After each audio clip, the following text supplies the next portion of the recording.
말씀이면 충분합니다 라는 제목으로 은혜를 나누려고 합니다. 정말 그렇습니다.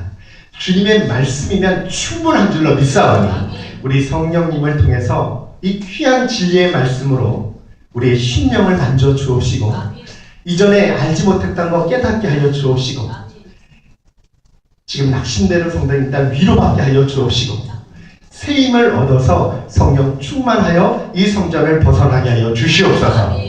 하나님 소망합니다. 부족한 연약한 이 종이 주님의 말씀을 전하지만 정말 성령님 간섭하여 주셔서 하나님의 말씀만 크게 인증하게 하여 주시고 드러나게 하여 주시고 무엇보다도 이 말씀이 우리 마음에 기쁨으로 임하게 하여 주시옵소서. 정말 그래서 말할 수 없는 기쁨과 감격과 은혜가 넘치는 시간으로 역사하셔서 가장 행복한 시간이 되게 하실 줄로 믿사오며 예수님의 이름으로 기도드리옵나이다. 아멘. 우리 옆에 분한테 한번 인사할까요? 오늘 큰 은혜 받으십시오. 사랑합니다.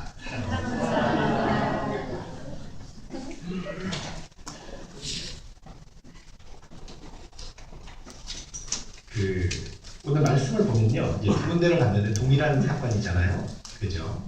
이 말씀을 통해서 말씀이면 충분합니다 라는 제목으로 좀 같이 나누려고 하는데요. 오늘 정말 이 말씀 속에서 여러분에게 자유와 기쁨과 주님 주신 위로가 평강이 넘치기를 주의 이름으로 축복합니다. 정말 그렇게 됐으면 좋겠습니다. 세상에서 아내를 가장 무서워하는 나라가 중국이라 그러더라고요. 중국의 한 사단장님이 만화님을 엄청 무서워한 거예요. 자기만 무서워하는가 아니면 다른 사람도 무서워하는가 궁금했습니다. 그래서 병사들을 연병장에 다 모이게 했어요. 제군들 마누라가 무서워하는가? 만약에 그렇다면 무서운 사람은 왼쪽에 쓰고 왼편에 쓰고 그렇지 않은 사람은 오른편에 쓰라 이렇게 이제 명령을 내립니다. 전부 왼쪽에 쓰는 거예요. 네, 다 무섭다는 거죠.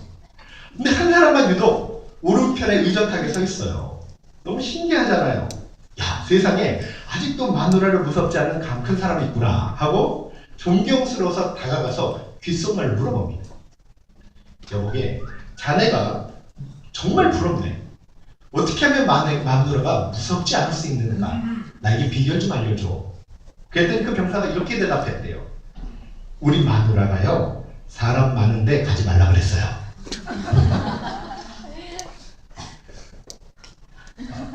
여러분, 사람은 무서워할 대상이 아니라 사랑할 대상이에요. 그죠? 네, 옆에 분한테 사랑합니다 한번 더 해주세요. 네. 그리고 저는 여러분이요, 진짜 하나님의 말씀만 두렵고 떨림으로 받기를 진심으로 주의 이름으로 축원합니다. 오늘 그 유집사님이 정말 맛깔나는 기도를 해주셨어요. 그 표현을 보면 기도를 숙고를 많이 하셨구나 그런 생각이 들더라고요. 우리 1990년대 초반에요, 미국 신학계에 아주 큰 논쟁이 벌어졌습니다. 소위 은혜 구원이냐 아니면 주제권 구원이냐, 이것 때문에 굉장히 뜨거운 논쟁이 벌어졌어요. 우리나라 신학은요, 대부분 미국 신학의 영향을 받아요. 거기서 한번 유행이 쫙 퍼지고 나면 그 다음에 한참 뒤에 이제 넘어옵니다. 그래서 요즘에 이 문제를 가지고 우리나라는 막 희롱을 하고 있는, 메시지들을 들어보면 다 이 싸움이에요. 다 이 얘기입니다. 목사님들이 유학 가가지고 배워서 한국에 이제 퍼뜨리는 거예요. 그 성경을. 예. 여러분, 은혜의 구원이 뭐냐면 사람이 구원 얻는 것은 어떤 행위에 근거하는 것이 아니라 전적인 하나님의 은혜다. 그걸 은혜 구원이라고 말해요. 여러분, 맞습니까? 네. 예, 믿음과 은혜로만 구원받는 거예요. 그죠? 근데 주제권 구원이 뭐냐면 은혜로 구원받은 사람이 구원을 정말 받았다면 실제로 주제권을 인정하며 살아야 된다. 그러니까 예수님께 내 삶을 드리며 살아야 되고 예수님을 주인으로 모시며 살아가야 된다. 만약 그렇지 않으면 그 사람은 구원이 안 임한 것이다. 이게 주제권 구원이에요. 여러분, 맞습니까? 이걸 존 메가더, 폴로시아 이런 목사님들이 주장하는 거예요. 여러분은 어떤 게 맞다고 생각해요? 아니, 솔직히 어떤 구원이길 바라십니까? 은혜죠, 은혜. 우리는 항상 은혜입니다. 그죠? 근데요, 지금도 이 문제로 많이 혼란을 겪어요. 저도 예전에 얼마나 혼란스러운지 모릅니다. 그러다가 뭐가 말까 하다가 연구하다 보니까 둘 다 맞다는 걸 알았어요. 정도의 차이라는 겁니다. 우리는 순종을 하되 언제나 불순종한 순종을 해요. 불완전한 순종을 한단 말이에요. 그러니까 완전히 순종하는 사람은 없어요. 예수님 외에는 없습니다. 때로는 한동안 순종하다가도요, 믿음이 좀 식어지면, 약해지면 순종을 또 포기할 때도 있어요. 여러분, 우리 모습이 그렇지 않습니까? 잘 믿을 때 있고 떠돌릴 때도 있고 그래요. 완전한 주제권을 인정하며 산다? 불가능합니다. 주님을 언제나 24시간 일평생 주로 인정한다? 불가능합니다. 과연 그게 구원의 확신을 줄 수 있는 사람이 누가 있어요? 아니, 그렇게 이야기한다면 난 구원받았어요 라고 말할 수 있는 사람이 누가 있겠습니까? 분명한 건 이거예요. 모든 학자들이 이구동성으로 말하는 게 예수님을 믿으면 믿기 전과 믿은 후가 달라진다는 거예요. 뭔가 달라진다는 거예요. 아무것도 안 달라졌다면 그건 문제가 심각한 거죠. 그죠? 이건 천지를 창조한 것보다 더 큰 기적이래요. 하나님 내 안에 들어오면 달라진다는 거예요. 그러니까 가치관도 달라지고 삶의 스타일도 달라진대요.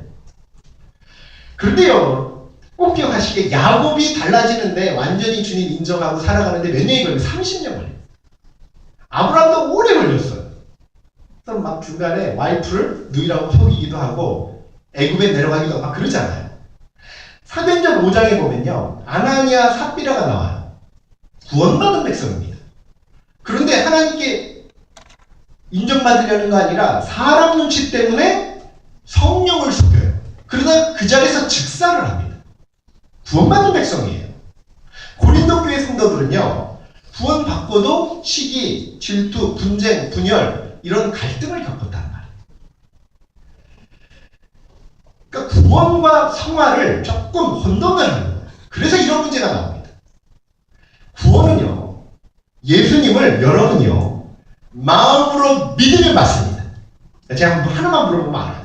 이 성경을 창세기부터 요한계시록까지 아무 의심 없이 하나님의 말씀으로 믿음으로 받으십니까? 이거 하나만 물어보면 안 됩니까?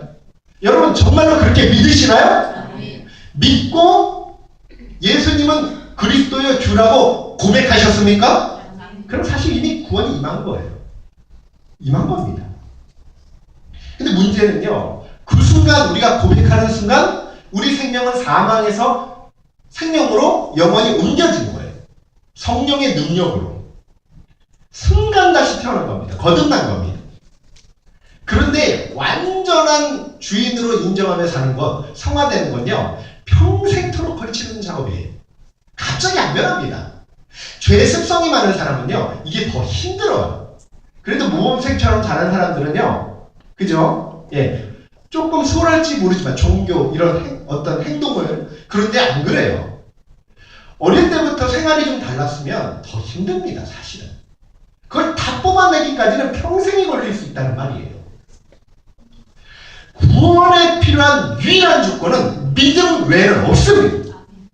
여러분이 예수님을 주와 그리스도로 믿는다면, 성경을 하나님의 말씀으로 1점 1도 틀림없는 그 천지를 창조한 말씀으로 믿는다면, 믿으시면 하면, 여러분이 믿으신다면 여러분은 하나님의 자녀가 되신 줄로 믿습니다. 이게 구원이에요. 이게 구원입니다. 다만 말씀대로 살면 축복이 많은 거예요. 이거 가지고 계속 싸워요. 난 너보다 더 잘 믿지 않냐는 거죠. 50% 100%입니다. 하나님 편에 볼 때는요, 어차피 우리 의로 구원을 얻을 수 없어요. 의의 옷을 입혀주셔야 돼요. 근데 딱 하나 보시면 그게 뭐예요? 믿음이에요. 믿음. 너 말씀 믿니? 요거 하나 물어보시오. 예수님은 세상에 빛으로 오셨습니다. 어둠을 밝히는 빛으로 오셨어요. 그래서 어둠 가운데 사는 사람들이 참빛이신 예수님을 몰라보고 거절하죠. 안타까운 일입니다. 그래서 영접하지 않았습니다. 그래서 하나님은 하나님의 빛의 증거자를 먼저 보내주셔요. 그게 누구냐면 예수님보다 6개월 먼저 태어난 세례 요한이에요. 왜냐? 사람들로 빛을 더 많이 깨닫게 하기 위해서 세례 요한을 먼저 보내셨어요. 요한이 빛을 증거할 때, 예수님 증거할 때 뭐라 그러냐? 사람들은 예수님을 주목하는 게 아니라 요한을 주목해요. 이가 빛이 나거든. 요한은 자기 정체성이 분명한 사람입니다. 나는 빛이 아니다. 나는 빛의 증거잖아. 나는 그분의 신발끈을 풀기도 감당치 못한다. 나는 물로 세례주지만 그분은 성령과 불로 세례주시는 분이다. 예수님만이 세상에 오신 참 빛이다. 증거합니다. 빛과 어두움은요, 예수님과의 관계에서 결정이 돼요. 예수님 안에 있으면 다 빛이에요. 그러니까 예수님 믿으면 다 빛입니다. 빛의 자녀예요. 그리고 예수님 밖에 있으면 믿지 않으면 다 어둠이고 어둠의 자녀라는 말이에요. 저는 그래서요, 오늘 이 자리에 앉아 계시잖아요. 여러분은 빛의 자녀가 된 줄로 믿습니다. 우리가 어두움에서 벗어나 빛이 되는 방법은 딱 하나밖에 없어요. 예수님을 믿고 따르는 것. 오늘 말씀에 바리새인이 등장해요. 예수님을 따르지 않습니다. 미워하고 배척하고 대적해요. 마가복음 3장 6절 말씀처럼요, 이들은 예수님을 죽이려고 꾀하고 있는 거예요. 바리새인들은 예수님을 힐난하며 시험하기 위해서 왔습니다. 마가복음 8장 11절 한번 읽어볼게요. 읽어봅시다. 시작. 바리새인들이 예수를 힐난하며 그를 시험하여 하늘로부터 오는 표적을 구하고, 물론 바리새인만 왔던 게 아니에요. 같은 내용 마태복음 16장 1절 한번 보세요. 시작. 바리새인과 사두개인들이 와서 예수를 시험하여 하늘로부터 오는 표적 보이기를 청하니. 바리새인, 사두개인 가축, 이게 놀랄 일입니다. 둘이는요 항상 물고 뜯고 싸웠어요. 이유가 뭐냐면 사두개인들은 부활도 없고 천사도 없고 영도 없다고 믿었습니다. 초자연적인 현상을 믿지 않아요. 근데 이들이 우리가 볼 때는 참 하나님 안 믿는 것 같잖아요. 그죠? 근데 이들이 성전을 장악합니다. 바리새인들은 부활도 있고 천사도 있고 영도 있다고 다 믿었어요. 그러니까 신학적 입장이 완전히 다르죠. 삶의 스타일도 달라요. 방식도 다릅니다. 바리새인은 장로들의 유전을 따라가요. 그래서 이방인을 멸시합니다. 이방인을 쫓아내야 돼요. 그래서 로마인들을 싫어했어요. 당연히 그들은 이방인과 같이 사는 것을 수치스럽게 여기죠. 반면에 사두개인들은요, 현실주의자예요. 이 성전을 장악하다 보니까 제사장직을 차지하고 있더라고요, 이들이. 그럼 뭐합니까? 성전에서 이 제물로 드려질 짐승을 팔 때 이윤을 얻고, 그죠? 아시는 것처럼 성전세를 낼 때 환전하면서 또 이득을 챙겨요. 그래서 예수님이 강도의 소굴로 만들었다고 책망을 하잖아요. 바리새인들은 회당을 잡고 있고 사두개인은 성전을 잡고 있고 만신창이죠. 근데 이들이요 항상 붙으면 싸웠는데 오늘만큼은 한편이 됐다는 거예요. 마태복음 16장 1절에 보니까 원문에는요 바리새인과 사두개인 앞에 전관사가 하나만 붙어있어요. 무슨 얘기예요? 한 몸이 됐다. 완전히 떴다 뭉쳤단 말입니다. 이게 어둠의 특징이에요. 우리는 예수님 섬기기 위해서 한 몸이 됐는데 이들은 빛이신 예수님 대적하고 몰아내기 위해서 평소엔 원수 같다 할지라도 한편이 될 수 있다는 말이에요. 지금 예수님 주변에 사람이 많아요. 공개적으로 사람들 앞에 예수님 망신시키고 또 힐난하고 시험하고 비난하기 위해서 찾아왔습니다. 예수님 표적을 보여주세요. 구약 성경에 보면 사사 기드온도 하나님 표적을 주세요. 히스기야 왕도요 하나님 표적을 보여주세요. 그런데 또 다 보여주시 않아요. 해 그림자가 10도 뒤로 물러가기도 하고 알다시피 그 양털에만 이슬이 맺히기도 하고 이런 보여주십니다. 이건 믿기 위한 표적이란 말이에요. 그런데 이들은요 동기가 불순해요. 예수님 시험하고 넘어뜨리려고 표적 보여달라고. 하늘로부터 오는 표적을 보여주세요. 당신이 그리스도이심을 밝혀라 이런 뜻이에요. 생채집 잡는 겁니다. 예수님은 이미 수많은 표적을 보여주셨어요. 가나 혼인잔치의 표적부터 시작해서 각종 병자를 고쳐주시고 수많은 귀신을 내쫓아 주셨습니다. 오병이어 기적도 보여주시고요. 죽은 자까지 살려주셨어요. 요한복음 3장에 보면요. 니고데모라는 사람이 예수님께 와서 이런 질문을 해요. 랍비요. 우리가 당신은 하나님께로부터 오신 선생인 줄 아나이다. 하나님이 함께하지 않으면 당신이 행하는 표적이 아무도 할 수 없고 있을 수도 없다. 이런 고백을 하고 이 니고데모가 바리새인이었습니다. 바리새인의 지도자였어요. 지금 뭘 인정하는 거예요? 하나님께서 내려주신 표적이라고 인정하잖아요. 그런데 더 이상 무슨 표적이 필요해요? 지금 예수님이 행하신 표적이 하늘로부터 내려온 게 아니라 바리새인 사두개인들은 땅에서 일어난 표적이라고 지금 치부하는 거예요. 마태복음 12장에 보니까요. 예수님의 그 표적을 귀신의 왕 바알세불을 힘입고 일으킨 표적이라고 표현합니다. 바알세불은요 사탄의 별명이에요. 그러니까 사탄의 힘 입고 기적을 일으켰다는 거. 얼마나 예수님 마음이 아팠겠습니까? 이들은 마음이 완악한 거예요. 마가복음 8장 12절 13절 한번 읽어볼게요. 자 시작. 예수께서 마음속으로 하며 이르시되 어찌하여 이 세대가 표적을 구하느냐? 내가 진실로 너희에게 이르노니 이 세대에 표적을 주지 아니하리라 하시고 그들을 떠나 다시 배에 올라 건너편으로 가시다. 예수님 지금 뭐라 그래요? 너희가 표적을 구하느냐 이랬어요? 뭐라고 썼습니까? 앞절 뭐라고 썼어요? 이 세대가 표적을 구하느냐? 아니 바리새인과 사두개인이 구했잖아요. 무슨 말이냐면 그들은 그 세대를 대표하는 사람들이에요. 다 그렇다는 말이에요. 이스라엘 백성 전체가 하나님과 바른 관계가 안 되어 있다는 말이에요. 요한복음 1장 5절 말씀처럼 빛이 어둠에 비치되 어둠이 깨닫지 못하고요. 예수님이 자기 땅에 오셨지만 자기 백성이 영접하지 않았습니다. 고향에서조차 배척을 당하셨어요. 마태복음 16장 2절 한번 읽어볼게요. 자 시작. 예수께서 너희가 저녁에 하늘이 붉으면 날이 죽겠다 하고 자 3절 없죠. 아침에 하늘이 붉고 흐리면 오늘이 날이 굳겠다 하나니 너희가 날씨는 분별할 줄 알면서 시대의 표적은 분별할 수 없느냐 이 말씀이에요. 어려운 말씀을 한 적이 한 번도 없습니다. 저녁에 하늘이 붉으면 날씨가 좋다. 아이들도 알아요. 공중의 새를 보라. 들의 백합화를 보라. 씨 뿌리는 자의 비유. 예수님은 한 번도 어려운 말씀을 한 적이 없어요. 우리가 어서 어렵게 해석을 해서 그래요. 지금 이들은요. 날씨는 분별하면서 왜 시대의 표적은 분별하지 못하냐 그런 말씀이에요.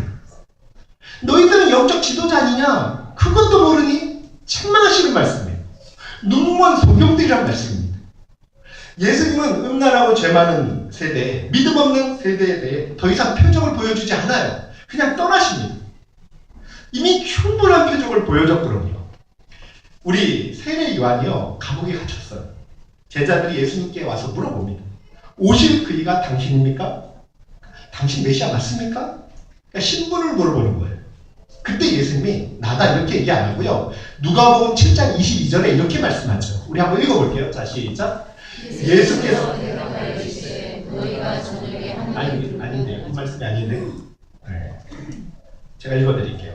예수께서 대답하여 이르시되 너희가 가서 보고 들은 것을 요한에게 알리되 맹인이 보며 못 걷는 사람이 걸으며 나병 환자가 깨끗함을 받으며 귀 먹은 사람이 들으며 죽은 자가 살아나며 가난한 자에게 복음이 전파됐다. 이게 메시아의 표적이에요. 예수님 행하신 기적들입니다. 내가 메시아 맞아 이렇게 안 하죠. 이런 분명한 표적을 보고도 믿지 못하면 영접하지 못하면 어떤 큰 표적을 보여줘도 믿지 못할 것이라는 말씀이에요. 마태복음 16장 4절 한번 보세요. 다시 시작. 표적을 구하는 요나의 표적밖에는 보여줄 표적이 없느니라 하시고 마지막 표적 요나의 표적이라는 이게 무슨 말이죠? 요나가 물고기 뱃속에 들어갔다가 사흘 만에 살아나오잖아요. 그죠? 똑같은 거예요. 예수님도요 십자가에 죽으셨다가 다시 부활하신다는 이게 가장 큰 표적이며 마지막 표적이라고 말씀합니다. 제가 물어볼게요. 부활의 표적을 보여줬을 때 종교 지도자들이 믿었습니까? 아무도 안 믿었어요. 마태복음 28장 11절 13절 한번 읽어보세요. 시작. 여자들이 경비병 중 몇이 성에 들어가 모든 된 일을 대제사장들에게 알리니 그들이 장로들과 함께 모여 13절 이르되 너희는 말하기를 그의 제자들이 밤에 와서 우리가 갈 때 입막음 하는 거예요. 제자들이 시체 훔쳐갔다 그래. 돈을 주고. 그들은 예수님의 생명의 빛을 받지 못했습니다. 어둠을 벗어날 수가 없었어요. 결국 어둠에 다니다가 바깥 어둠에서 영원히 던져짐을 당했습니다. 반면에요, 마가복음 8장 뒤에 보면요, 제자들이 나와요. 그들도 원래 어둠이었어요. 그런데 어둠에 머물러 있지 않습니다. 예수님을 받아들이고요, 따랐습니다. 그래서 예수님에게서 생명의 빛을 받아 지금도 영원한 생명을 천국에서 누리고 있어요. 예수님은 누가복음 16장에 분명한 답변을 주셔요. 부자와 나사로 이야기를 하십니다. 말씀이면 충분하다는 이야기예요. 거지 나사로가요, 죽어서 천사들에게 받들려 아브라함 품에 안기지요. 그리고 행복해합니다. 그런데요, 부자는 죽어서 지옥에서 고통을 당해요. 이 부자가 애원을 하는 거예요. 나사로를 살려서 내 형제들에게 보내 이 고통받는 곳에 오지 않게 해달라 부탁을 합니다. 그때 예수님이 이런 결론을 내리셔요. 누가복음 16장 31절 말씀입니다. 한번 읽어볼게요. 시작. 이르되 모세와 선지자들에게 듣지 아니하면 비록 죽은 자 가운데서 살아나는 자가 있을지라도 권함을 받지 않는다. 말씀 믿지 못하면 죽었다 살아도 못 믿는다. 이건 진리입니다. 우린 기적을 보고 믿는 게 아니에요. 말씀을 보고 믿는 겁니다. 말씀이면 충분할 줄 믿습니다. 그 어떤 표적보다 말씀이 중요하다. 여러분, 아직도 표적이 필요합니까? 하나님, 내게 좀 살아계시는 표적을 보여주세요. 그러십니까? 때로는요, 믿음을 독려하기 위해서 기적을 보여주실 때가 있어요. 그러나 우리는 기적을 보고 믿는 게 아니라니까요. 말씀을 보고 믿는 겁니다. 아무리 기적 보여줘도요, 믿지 못하는 사람 못 믿어요. 말씀이면 충분하다는 이야기예요. 그래서 제가 아까 그 말씀 드린 거예요. 초부에 뭐라고 말했나요? 하나님의 말씀이 1.1획도 틀림없는 진리라는 그 사실. 창세기부터 요한계시록이 그대로 진리로 믿어지면 여러분 아멘. 아멘. 제가 그 말씀 그러면 충분하다는 말이에요. 그게 믿는 거예요. 말씀이 가장 큰 표적이라는 말입니다. 우리가 언제 눈으로 부활을 본 적 있어요? 주님의 말씀이 말씀하시니까. 언제 아담을 본 적 있습니까? 주님의 말씀이 말씀하시니까. 그 말씀을 받아들이는 게 예수님을 받아들이는 거예요. 하나님은 우리를 사랑하십니다. 얼마나 사랑하시느냐? 독생자 예수님을 십자가에 내어 주시기만큼.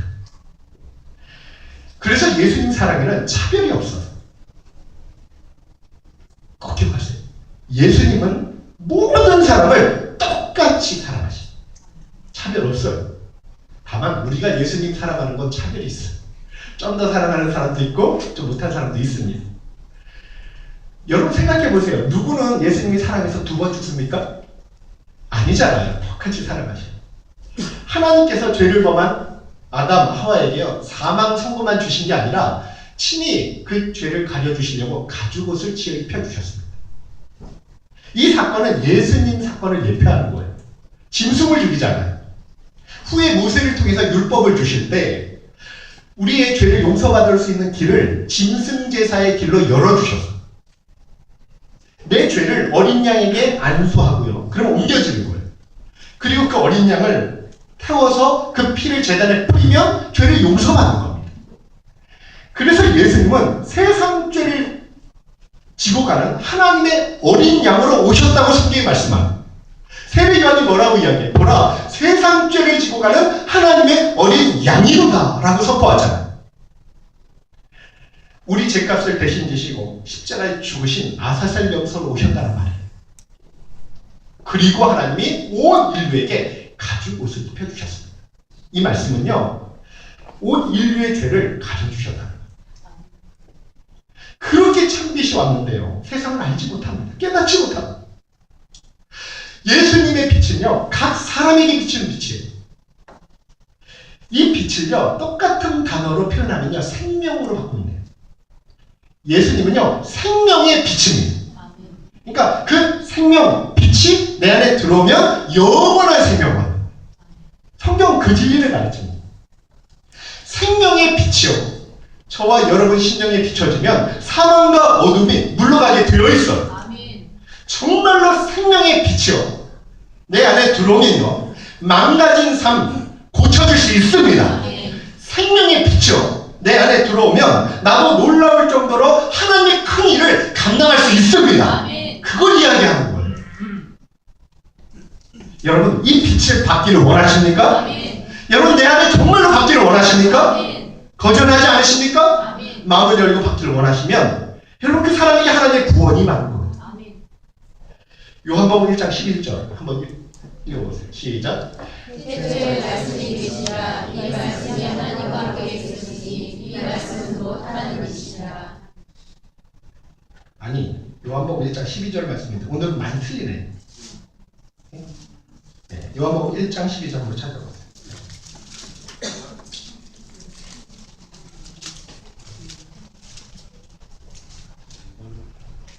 자, 읽어보세요. 시작. 영접하는 자, 곧 그 이름을 믿는 자들에게는 하나님의 자녀가 되는 권세를 주셨으니. 자녀가 되는 하죠. 이게 원어가요. 게네스다예요. 영원히 된다는 말이에요. 아니, 됐다 안 됐다 이런 게 아니에요. 한 번 되면 영원히 하나님의 자녀란 말이에요. 한 번 하나님의 자녀면 우리가 실수해도 자녀란 말이에요. 다시 말해, 하나님 자녀는 되어가는 게 아니에요. 되는 겁니다. 순간 되는 거예요. 순간 위로부터 다시 태어나는 겁니다. 그래서 요한복음 1장 13절 시작. 요한복음 성경 보세요. 요한복음 1장 13절 시작. 이는 혈통으로나 육종으로나 사람의 뜻으로 나지 아니하고 오직 하나님께로부터 난 자들입니다. 주님을 영접하면 각 한 사람 한 사람에게 하나님의 자녀되는 은혜를, 권세를 주신다는 말씀입니다. 그렇게 되면요, 어떤 상황에 놓여도 어떤 극한 상황에 있을지라도 하나님 제일 사랑하시는 존재가 되고요. 뿐만 아니라 날마다 그 사랑이 물 붓듯 부어지는 하나님의 사랑하는 친백성이 된다는 하나님의 약속이에요. 얼마나 감사합니다. 저는요, 제일 큰 축복이 뭐냐면 믿어지는 축복이에요. 내 마음으로 예수님 믿어지는 거예요. 내 삶을 보면요, 믿는 사람의 모습이 안 보일 수도 있어요. 걱정하지 마세요. 그러나 마음으로 믿고 입으로 시인하는 겁니다. 그러면 구원을 주신다고 약속을 하셨어요. 이게 가장 큰 복이고 가장 큰 표적이라는 말이에요. 여러분, 체험을 의지하지 마십시오. 체험 의지하면요, 좋을 때는, 감정이 좋을 때는 괜찮다가 안 좋을 때는 바닥까지 내려가요. 근데 말씀을 의지해요. 말씀을 믿고 그분을 내리면 만선의 기쁨을 주실 줄로 믿습니다. 그거예요, 그거 성경이. 고린도전서 1장 18절 시작. 한번 죄송합니다. 암송 한번 해요. 암송. 고린도전서 1장 18절 시작. 십자가의 도가 멸망하는 자들에게는 불안한 것이요 구원을 받는 우리에게는 하나님의 능력이다. 믿지 않는 사람을 보면요, 답답함을 느끼죠. 제가 구원받았는지 좀 쉽게 알 수 있는 게 뭐냐면, 안 믿는 사람과 얘기해서 소통이 잘 되면 아직 주님 만나기에 좀 생각해 보셔야 되고요. 안 믿는 사람 만나서 신앙적 이야기하는데 답답하다 그러면 믿는 분입니다. 간단해요. 그 사람들은 십자가만큼 미련하게 보이는 게 없어요. 불합리하고요, 비합리적이고요, 어리석게 보여요. 그거 안 믿는 거예요. 근데 우리는 믿고 보니까 이것만큼 지혜로운 게 없어요. 너무나 합리적이고요, 하나님의 능력이라는 거죠. 아멘. 아멘. 여러분, 우리가 그런 거예요. 그래서 세상에서 가장 복받은 사람이 뭐라고요? 말씀을 믿음으로 받아들이는 사람. 그러니까 저와 여러분은 영원토록 복받으신 사람인 줄로 믿습니다. 이것만 있어도요, 얼마나 행복한지 아세요? 물론요, 주님을 아는 것과 인정하는 게 좀 달라요. 가정에서도 남편이 아내를 아는 것과 인정하는 게 좀 틀리죠. 솔로몬이 잠언서 3장 6절에 이런 말씀을 합니다. 너는 범사의 그를 인정하라. 그리하면 내 길을 지도하시리라. 그러니까 인정하면 뭐 해주신다고요? 지도해 주셔요. 자, 지도를 받으면 어떻게 된다고요? 모든 일이 형통하게 됩니다. 이게 축복을 받습니다. 지금 그거예요. 성경에서 영광이라는 단어가 헬라어로 독사예요. 독사. 뱀독사 말고요, 독사입니다. 근데 이 독사라는 단어가요, 영광 돌리다가 영광이 인정하다는 뜻이 포함되어 있어요. 그러니까 하나님께 영광 돌린다는 건 하나님을 인정하신다는 뜻이에요. 인정해 드린다. 입술로 인정하고 뭔가 마음으로 인정하고 범사에 인정하는 것. 이게 하나님께 영광 돌린다. 그렇게 돼서 인생은 어떻게 되느냐? 우리의 모든 앞길을 기도해 주셔서 형통한 삶으로 열어주신다는 게 하나님의 약속입니다. 저는요, 한 분도 빠짐없이 이 땅에서 주의 은혜 가운데 정말로 존귀하게 쓰임받고, 더 나아가 하나님의 복을 현세에도 또 내세에도 충만하게 누리시길 주의 이름으로 축원합니다. 그렇게 됐으면 좋겠어요. 그게 제 소원입니다. 마지막으로요, 미시간주에 사는 한 소녀가요, 아버지랑 크게 말다툼을 합니다. 이 딸이요, 이 짧은 치마 입고 막 코도 뚫고 막 귀도 뚫고 막 온몸을 다 뚫어버리니까 아버지가 이제 속상한 거예요. 외출 금지령을 내렸어요. 이 딸은 속을 부글부글 끓잖아요, 그렇죠? 가슴을 주체할 수가 없는 거예요. 아빠 미워요. 갑주를 해버립니다. 근데 어디로 가냐면 디트로이트라고요, 마약, 갱단, 폭력 유명한 데로 가는 거예요. 거기서요, 아주 값비싼 승용차를 타는 그 한 남자를 만나요. 그 남자가 점심도 사주고 차를 태워주고 또 숙소도 제공해요. 그런데 기분 좋아하는지는 알약을 줍니다. 마약이죠. 근데 이 딸이요, 남자들과 잠만 몇 번 자면 고급 음식 또 호소는 주택에서 기거하게 되고, 근데 어느 날 우유팩에 광고가 나옵니다. 사람을 찾습니다. 깜짝 놀라죠. 자기 얼굴이에요. 근데 이미 집으로 돌아가긴 너무 늦었습니다. 만신창이가 된 거지. 한 1년이 지나면서 갑자기 얼굴에 병색이 돌기 시작해요. 갑자기 그렇게 친절했던 남자가 돌연 낯빛이 변해서 쫓아냅니다. 갈 데가 없는 거예요. 마약을 살 돈도 없습니다. 백화점 같은데 새창살 붙들고 잠을 자는 거예요. 춥지요. 무섭지요. 신문지 접고 다는데도 몸이 떨리지요. 그때 딱 하나가 기억나는 게 벚꽃이 만발한 고향이 기억나요. 돌아가고 싶다.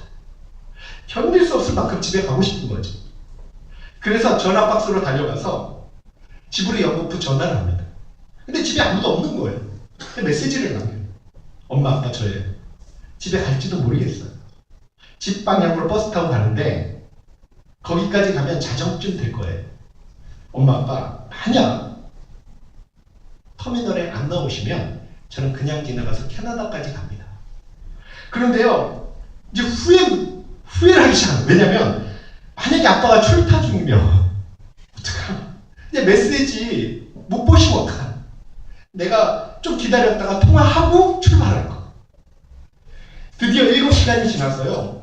운전사 방송을 합니다. 이제 터미널에 도착하는데 정차 시간은 15분이에요. 그러니까 운명이 15분 남았다. 두근두근거리는 마음으로 딸이 터미널에 딱 들어서는데 정말 꿈에도 상상할 수 없는 일이 펼쳐집니다. 터미널 앞에 아빠, 엄마, 오빠, 동생, 삼촌, 사촌들 할머니, 이모 할머니까지 40여 명이 다 나와서 서 있는 거예요. 그리고 터미널 벽에 온통 환영이라는 그 현수막으로 뒤덮여놨어요. 그 환영 인파 속에요, 아빠가 다가옵니다.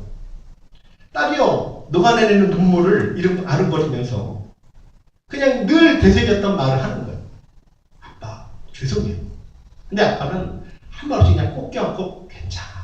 그러면서 또 이렇게 이야기합니다. 아참, 우리 집에 너 위해서 잔치 준비해놨다. 이게 다였어요. 여러분, 이게 성경에서 말하는 아버지의 사랑이라는 거예요. 이 아버지 사랑이 이 시간 우리에게 부어지고 있고요. 우리 평생에 부어질 것이고요. 그 사랑에 감격하며 살아갈 것이고, 저와 여러분이 그 사랑을 누리며 살아갈 것이고, 그 사랑을 자랑하며 살아갈 것이고, 그 사랑을 증거하며 살아갈 줄 믿습니다. 이게 하나님 사랑이에요. 예수님은 말씀이 사람이 되어서 빛으로 생명으로 오셨습니다. 그래서 그 빛을 받아들이기만 합니다. 우리의 모습과 상관없이 다 덮어주시고, 그리고 진짜 주님 안에 자유와 행복과 기쁨을 주신다고 약속을 주셨어요. 저는요, 우리에게 너무나 귀한 말씀이 있습니다. 말씀이면 충분합니다. 아멘. 여러분, 믿음 생활하는데 이제 어떤 기적도 필요치가, 어떤 표적도 필요치가 않습니다. 오늘 이 말씀 하나 내가 마음에 받아들이면 평생 진짜 아무것도 염려하지 않고 감사하며 기도로 맡기며 나가 승리하는 삶을 살 수 있습니다. 아멘. 이건 우리의 약속이 아니라 하나님의 약속이에요. 그렇지 않겠어요? 말씀에 뭐래? 염려하지 마라 그러지. 다 맡기라고 그랬죠. 그리고 감사하라 그래요. 왜요? 해결해 주실 것이니까. 이게 하나님의 약속이에요. 그리고 우리는 모든 죄를 사해 주셨다고 선언을 하십니다. 얼마나 잘해요. 여러분 이 깊은 데는 다른 거예요. 그래서 오늘요 다른 것보다 여러분이 말씀이 믿어지신다면 이 세상에서 내가 최고로 복받는 행복한 사람인 줄 믿으시길 주의 이름으로 축원합니다. 말씀이면 충분합니다. 아멘. 다른 거 필요 없어요. 그래서 좀 신앙생활이 안 된다, 힘들다? 그럼 뭐 하면 되죠? 말씀 보면 돼요. 말씀 보면 돼요. 말씀 보고 들으면 믿음을 주십니다. 아멘. 이게 하나님 약속이에요. 그러면 우리를 형통한 길로 인도해 주시고 지도해 주신다. 오늘 이 하나님 사랑 생각하고요. 다시 한번 찬양 부르고 주님 앞에 또 기도하는 시간이 되었으면 좋겠습니다.